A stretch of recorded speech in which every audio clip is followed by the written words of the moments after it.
अमीर बहू ने गरीब ससुराल में बनाया जला हुआ खाना। जानवी अपने अमीर माता पिता चंदन और कोकिला के साथ अपने बड़े से घर में बैठी थी। कोकिला, अब तो जानवी बिटिया की पढ़ाई भी पूरी हो चुकी है, तो मैं सोच रहा हूँ कि कुलदीप भाई से कहकर जानवी और रोहित की शादी करवा देते हैं। हाँ, आप सही कहते हो। वैसे भी अब जानवी बिटिया की उम्र शादी के लायक हो चुकी है। पिताजी, मुझे नहीं करनी उस गरीब रोहित से शादी। आपको पता है ना, रोहित के माता पिता कितने गरीब हैं और हम कितने अमीर हैं। हमारा कहीं से कहीं तक मेल नहीं है पिताजी। तो फिर आप क्यों मेरी शादी उस गरीब रोहित से करवाना चाहते हैं? जानवी, कुलदीप हमारा बचपन का दोस्त है और कुलदीप के हम पर बहुत एहसान है। हमने तुम्हारे बचपन में ही कुलदीप को वचन दे रखा था कि हम अपनी बेटी की शादी उसके बेटे रोहित से करवाएंगे। इसीलिए बेटा, तुम्हारी शादी होगी तो केवल रोहित से ही होगी और किसी से नहीं, और ये हमारा आखिरी फैसला है। ये सुनकर जानवी गुस्से में अपने कमरे में चली जाती है। देखते ही देखते कुछ दिन बीत जाते हैं। एक दिन जानवी के माता पिता जानवी की शादी कुलदीप के बेटे रोहित से करवा देते हैं। जानवी ना चाहकर भी मजबूरी में रोहित से शादी कर लेती है। रोहित बहुत ही गरीब परिवार का बेटा था। उसके परिवार वाले बहुत ही गरीब थे। शादी के पहले दिन जानवी का गृह प्रवेश होता है। जानवी के ससुराल में उसकी सास ससुर दामिनी, कुलदीप और विधवा जेठानी अनीता और उसकी 5 साल की बेटी रिया थी। कितनी प्यारी लग रही है ना जानवी बहू। देखो अनीता, ऐसे लग रहा है जैसे आसमान से कोई परी उतर आई हो। सच में किसी की नजर न लगे जानवी बहू को। तभी रिया दौड़ती हुई जानवी को लिपट जाती है। चाची, अरे ये क्या कर रही हो? छोड़ो मुझे, पूरा लांचा खराब कर दिया मेरा। रिया के प्रति जानवी का ऐसा व्यवहार देखकर सब दंग रह जाते हैं। जानवी, जाने दो, रिया बच्ची है। बच्ची है तो क्या कुछ भी करेगी? पूरा लांचा खराब कर दिया मेरा। चाची जी, मुझे माफ कर दीजिए। तभी जानवी गुस्से में वहां से अपने कमरे में चली जाती है। जानवी का ऐसा व्यवहार देखकर सब दंग रह जाते हैं। आप सब परेशान मत होइए, जानवी बहुत थक गई है, इसीलिए वो थोड़ी चिड़चिड़ी हो गई है। चलो सब मिलकर अपने अपने कमरे में जाकर आराम करो। शादी की भाग दौड़ में सब बहुत थक चुके हैं। सब मिलकर अपने कमरे में चले जाते हैं। इधर जानवी अपने छोटे से कमरे में थी। चलो जानवी, अब सो जाते हैं, बहुत थकान हो गई है। कितना छोटा कमरा है तुम्हारा? इस कमरे से बड़ा तो मेरे घर का बाथरूम है। और कितनी गर्मी लग रही है यहाँ। एक पंखा भी नहीं है यहाँ तो। जानवी, हम बहुत गरीब हैं। बड़ी मुश्किल से हमने पाई पाई जमा करके ये घर बनाया है। अब जो है जैसा है यही है। जब इतने ही गरीब फटीचर हो तुम लोग, तो मुझ जैसी अमीर घर की लड़की से शादी क्यों की है तुमने? अपने लेवल की ही कोई गरीब लड़की से शादी कर लेते ना। खामखा मेरा जीवन बर्बाद करके रख दिया। इतना कहकर जानवी वहीं अपने छोटे से बेड पर सो जाती है। जानवी का ऐसा अवतार देखकर रोहित के होश उड़ जाते हैं। देखते ही देखते रात बीत जाती है। अगले दिन सवेरे। जानवी बहू, आज तुम्हारा अपने ही ससुराल में पहला दिन है। जाओ अपने हाथ से सबके लिए खाना बनाओ। हम भी तो देखें कि तुम्हारे हाथ में कैसा स्वाद है। स्वाद? माँ जी, बड़ा शौक है ना आपको मेरे हाथों का स्वाद चखने का। आप देखिए, मैं आपको ऐसा खाना खिलाऊंगी कि आप सब जीवन में कभी मेरे हाथों का खाना नहीं खाएंगे। जी माँ जी, मैं जाकर बनाती हूँ खाना। जानवी अकेली रसोई में चली जाती है। माँ जी, ये देवरानी जी तो बहुत ही अमीर घर की हैं। ये लोग तो अपने घर में बढ़िया बढ़िया महंगे पकवान बनाकर खाते होंगे ना। जानवी को हम जैसे गरीबों का खाना कहाँ बनाना आता होगा। पता नहीं अब कैसा खाना बनाती है जानवी बहू। इधर जानवी रसोई में कई तरह के पकवान बना लेती है। खाना तो मैं बहुत अच्छा बना लेती हूँ। अगर मैंने इन फटीचर लोगों को अच्छा खाना खिला दिया तो ये बार बार मुझे ही खाना बनाने को कहेंगे और फिर कहेंगे मुझे इस घर में नौकर की तरह काम करना पड़ेगा, जो मैं कतई नहीं करना चाहती। एक काम करती हूँ, ये सारा खाना मैं जला देती हूँ। जला हुआ खाना खाकर इन सब के मुंह का स्वाद पूरी तरह से बिगड़ जाएगा और फिर ये लोग कभी मुझे रसोई में खाना बनाने के लिए नहीं भेजेंगे। जानवी अपने ससुराल से इतनी नफरत करती है, ये जानवी के ससुराल वाले नहीं जानते थे। तभी जानवी सारा खाना गैस पर रखकर गैस की आंच बढ़ा देती है और सारा खाना जला देती है। तभी थोड़े समय बाद जानवी सारा खाना बाहर टेबल पर लाकर रख देती है और सब खाने के टेबल पर आकर बैठ जाते हैं। तभी दामिनी, अनीता और परिवार के सभी लोग उस जले खाने को देखकर दंग रह जाते हैं। अरे वाह जानवी बहू, तुमने तो बहुत कुछ बना लिया खाने में। खाने से तो बड़ी अच्छी खुशबू आ रही है। जानवी बहू, रसोई से थोड़ा नमक ले आओ। जानवी रसोई में चली जाती है। तभी दामिनी धीरे से कहती है, आप सब मेरी बात ध्यान से सुनिए। मैं जानती हूँ जानवी बहू ने सारा खाना जला दिया है, इसीलिए कोई भी जानवी बहू को ये नहीं कहेगा कि खाना पूरा जल चुका है और अच्छा नहीं बना है। मैं नहीं चाहती कि जानवी बहू नाराज हो जाए। उसने बड़ी मेहनत से इतना सारा खाना बनाया है, इसीलिए हम सब इस खाने को खाकर जानवी बहू की तारीफ करेंगे कि जानवी बहू ने बहुत ही अच्छा खाना बनाया है। ये सुनकर सब हाँ करते हैं। थोड़े समय बाद जानवी रसोई से नमक ले आती है और सब खाना खाने लगते हैं। जानवी बहू, तुम्हारे हाथों में तो सच में जादू है। कितना स्वादिष्ट खाना बनाया है तुमने। अरे ऐसा खाना तो मैंने आज तक नहीं खाया। वाह वाह वाह वाह, कितना स्वादिष्ट खाना बनाया है जानवी बहू। हाँ जानवी बहू, सच में बहुत ही स्वादिष्ट खाना बनाया है तुमने। ये बात सुनकर जानवी के होश उड़ जाते हैं। अरे ये क्या हो रहा है? ये लोग इतना जला हुआ खाना खाकर भी मेरे खाने की इतनी तारीफ कर रहे हैं। ये कैसे हो सकता है? जानवी बहू, आज से तुम ही सबके लिए खाना बनाओगी। अनीता बहू, तुम घर में सफाई और बाकी काम देख लेना। खाने का सारा काम जानवी बहू ही देख लेगी। सच में जानवी बहू, तुम्हारे हाथों में तो बहुत ही बढ़िया स्वाद है। ये क्या, यहाँ तो सारी बाजी उल्टी ही हो गई। जानवी ने जो खेल खेला था उसका तो पासा उल्टा ही पड़ गया था। जानवी को कुछ समझ नहीं आ रहा था कि ये सब क्या हो रहा है। देखते ही देखते रात हो जाती है। जानवी अपने कमरे से निकलकर रसोई में जाने लगती है। तभी उसे दामिनी के कमरे से अनीता और दामिनी की आवाज आती है। ये सुनकर जानवी वहीं रुक जाती है। माँ जी, घर में खाना मैं बना लेती हूँ ना। आपने जानवी को क्यों खाने की जिम्मेदारी सौंप दी?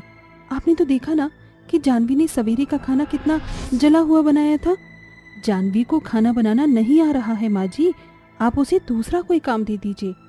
मैं जानती हूँ अनीता बहू कि जानवी बहू ने दोपहर का खाना बहुत ही जला हुआ बनाया था। अगर हम उस समय जानवी बहू को कह देते कि उसने खाना अच्छा नहीं बनाया था तो बेचारी जानवी बहू निराश हो जाती। जानवी बहू ने खाना बनाने में कितनी मेहनत की है और हम उसकी मेहनत पर पानी कैसे फेर सकते थे। और रही बात घर के काम की, तो देखो जानवी बहू कितनी अमीर परिवार की बिटिया है। उसे कहाँ घर की सफाई, बर्तन धोना, झाड़ू मारना आता होगा, और ये काम बेचारी के लिए बहुत मुश्किल हो जाएगा। इसीलिए मैंने जानवी बहू को खाने की जिम्मेदारी सौंपी है, क्योंकि खाना बनाना सबसे आसान काम है, उसमें कहाँ मेहनत लगती है। अपनी सास के मुंह से ये बात सुनकर जानवी की आंखों में आंसू आ जाते हैं। मैं इन लोगों के बारे में कितना बुरा सोच रही थी और मैंने जानबूझकर सबके लिए जला हुआ खाना बनाया, फिर भी ये लोग मेरे बारे में इतनी अच्छी सोच रखते हैं। तभी जानवी दामिनी के कमरे का दरवाज़ा खोलती है और अंदर जाकर दामिनी के कदमों में गिरकर रो रो कर दामिनी से माफ़ी मांगती है। मुझे माफ़ कर दीजिए माँ जी, मैं आप लोगों के बारे में इतना बुरा सोच रही थी और आप लोग मेरे बारे में इतनी अच्छी सोच रखते हो। मैंने जानबूझकर खाना जला हुआ बनाया था ताकि आप मुझे दोबारा रसोई में खाना बनाने ना भेज सको, फिर भी आपने मेरे जले हुए खाने की इतनी तारीफ की। आप मेरे बारे में जो इतना अच्छा सोच रहे थे, मुझे माफ़ कर दीजिए माँ जी, मुझसे गलती हो गई। आप सब बहुत अच्छे हैं। मैं वचन देती हूँ कि अब से एक अच्छी बहू बनकर आप सबके लिए स्वादिष्ट खाना बनाऊंगी और इस घर के काम भी सभी करूंगी। ये सुनकर दामिनी और अनीता बहुत खुश हो जाते हैं। उसके बाद जानवी को अपनी गलती का एहसास हो गया और वो एक अच्छी बहू बनकर उस घर में अच्छे से स्वादिष्ट खाना बनाने लगी और सब काम भी करने लगी और अपने ससुराल वालों के साथ एक हंसता खेलता जीवन बसर करने लगी। रेखा अपनी 5 बेटियों के साथ रहती थी। उसकी सबसे बड़ी बेटी वर्षा की उम्र अभी बस 12 बरस थी और सबसे छोटी बेटी तो अभी गोद में ही थी। रेखा की जिंदगी 5 बेटियों के साथ काफी कष्ट भरी थी, क्योंकि 5वीं बेटी के पैदा होते ही उसका पति दुनिया को अलविदा कह गया था। अरे बच्चों, मैं काम पर जा रही हूँ। रेखा अमीर घराने में मेड का काम करती थी। इसी काम को करके वो अपना घर चलाती थी। माँ, आप मेघा को ना मुझे दे दीजिए, मैं इसे संभाल लूंगी। आप आराम से काम पर चली जाइए। तेरा शुक्रिया मेरी गुड़िया, मैं जल्दी ही काम से लौटने की कोशिश करूंगी। रेखा ऐसे बोलकर काम पर जाने को निकल गई। क्योंकि वो अपनी सबसे छोटी बेटी को घर पर ही छोड़कर आई थी तो वो सभी कामों को जल्दी जल्दी खत्म करने लगी। अरे रेखा, ये तू किस तरह से काम कर रही है? कुछ भी सही से साफ नहीं किया है तूने। वो मालकिन। अरे क्या मालकिन, पागल समझा हुआ है क्या तूने? अरे हमसे तो तू अपना 1 रुपया भी कम नहीं लेती है और काम करती है बिल्कुल 3rd क्लास। ऐसा नहीं है मालकिन, मैंने अच्छे से साफ किया था। हाँ, तू सिर्फ एक काम सही करती है और वो है सफाइयां देना। अरे जैसे जबान चलाती उसी तरह हाथ पांव भी चला लिया कर। रेखा अपनी मालकिन के आगे चुप हो गई। उसकी मालकिन बहुत ज्यादा खड़ूस थी। उस औरत ने रेखा को खूब सुनाया। अरे तू तो आए दिन मेरे खून का पानी बनाती रहती है, मुझे तेरे जैसी काम वाली नहीं चाहिए, निकल जा मेरे घर से। भगवान के लिए ऐसा मत कीजिए मालकिन, मेरी छोटी छोटी बच्चियां हैं। अरे तेरी बच्चियों का क्या, मैंने ठेका उठाया हुआ है, जा दफा हो यहाँ से। मालकिन बस एक मौका दे दो, मैं आपको शिकायत का मौका नहीं दूंगी। रेखा दफा हो जा यहाँ से, वरना मुझे तुझे धक्के मारकर घर से बाहर करने में समय नहीं लगेगा, चल निकल।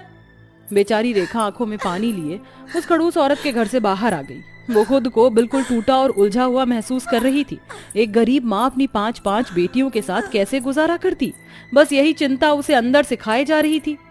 हे माँ, मेरी क्या गलती है जो आप मेरे इतने इम्तिहान ले रही हो? मेरी बच्चियां भूखी प्यासी घर में मेरा इंतजार कर रही हैं।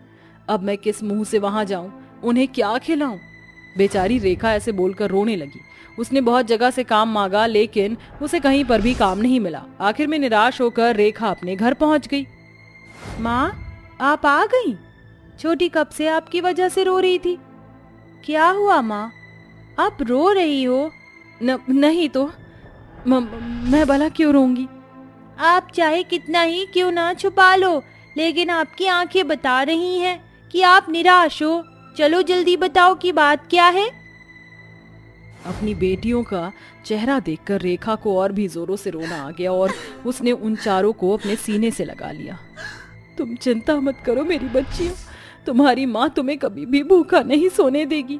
रेखा ने अपनी बच्चियों को काम से निकाले जाने की बात बता दी। आप निराश मत हो माँ, भगवान जी कोई ना कोई रास्ता खोल ही देंगे। न जाने ये भगवान कब रास्ता खोलेंगे। मुझे सबसे ज्यादा तुम्हारी चिंता है मेरी बच्चियों। अगर कभी तुम्हें भूखा सोना पड़ा तो मैं कभी भी खुद को माफ नहीं कर पाऊंगी। अब आप रोना बंद करो, मैं और विशाखा दीदी जंगल से कुछ खाने के लिए ले आते हैं। नहीं, इस समय जंगल जाना सुरक्षित नहीं, तुम लोग यहीं ठहरो, मैं जंगल चली जाऊंगी। रेखा बस जंगल जाने ही वाली थी कि तभी बाहर कुछ चीज बेचने वाला आया। गर्मा गर्म बांस का हलवा ले लो, गर्मा गर्म बांस का हलवा ले लो, बिल्कुल ताजी और मीठा मीठा। उसकी बात सुनकर पांचों माँ बेटी चौंक गई। लेकिन उसकी बात सुनकर रेखा को एक आइडिया आ गया। माँ, क्या बांस कोई खाने की चीज है? हाँ बेटा, जब मैं छोटी थी तो अपनी माँ से बांस के पकौड़े बनवाया करती थी। चलो आज मैं तुम्हें वही खिलाऊंगी। वैसे भी हमारे घर से बाहर एक पूरा बांस का ही जंगल है, पता नहीं मुझे ये पहले क्यों नहीं सूझा। रेखा अपने घर के पास वाले जंगल से कुछ ताजे बांस ले आई और उनके पकौड़े बना दिए। पकौड़े खाते ही सबका मूड फ्रेश हो गया और तभी उसकी बेटी विशाखा बोली, माँ कैसा हो अगर हम यही पकौड़े बनाकर बेचे तो? अरे वाह विशाखा, आज तो तूने बहुत ही समझदारी की बात की है, हम ऐसा कर सकते हैं। फिर क्या था, अगली सुबह सभी माँ बेटी काम में लग गई। साक्षी, तुम जंगल से ताजे बांस ले आओ। विशाखा, तब तक तुम बचे हुए बांस को अच्छे से काट कर छील दो। और कोमल, तुम मेरे साथ पकौड़े बेचने की तैयारी में मदद करना। और वर्षा, तुम मुन्नी को संभालो। रेखा ने सभी को काम पर लगा दिया। पांचों बेटियां मेहनत से अपना काम करने लगी। साक्षी जंगल से ताजे ताजे बांस लेकर आ रही थी तो वहीं विशाखा उसे अच्छे से छील कर काट रही थी और कोमल पकौड़े बनाने में अपनी माँ की मदद कर रही थी। और ऐसे ही करते करते सभी पकौड़े तैयार हो गए। सभी के साथ से काम कितना आसान हो गया। चलो कोमल, अब हम इन्हें बाजार में बेचने चलते हैं। रेखा बाजार में अपने बांस के पकौड़े बेचने निकल गई। किसी ने इतनी अजब सी चीज का नाम कभी नहीं सुना था, इसीलिए लोग आकर्षित होकर उसके छोटे से ठेले पर आने लगे। अरे बहन, ये किस तरह के पकौड़े हैं?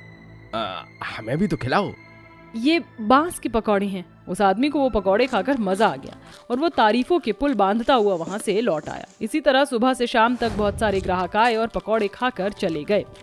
भगवान की कृपा से आज पहले ही दिन बहुत अच्छी कमाई हो गई। आज तो मैं तुम्हें कुछ अच्छा खिलाऊंगी।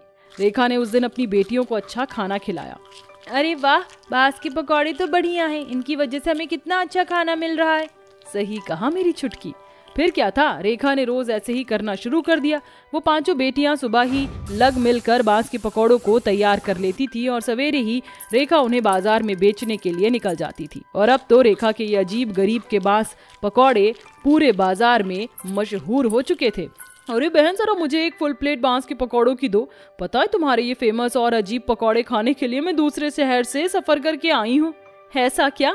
अभी लाती हूँ। रेखा अपने ग्राहकों की संख्या बढ़ती देख बहुत ज्यादा खुश थी। जो कोई भी एक बार उसके हाथ के पकौड़े खा लेता वही उनका दीवाना हो जाता। और ऐसे ही देखते देखते रेखा के बांस के पकौड़े पूरे शहर में मशहूर हो गए और रेखा का काम चल निकला। लोग दूसरे शहरों से भी उन्हें खाने के लिए आते थे। अब उसके दिन पूरी तरह बदल चुके थे और अब सब कुछ ठीक हो चुका था।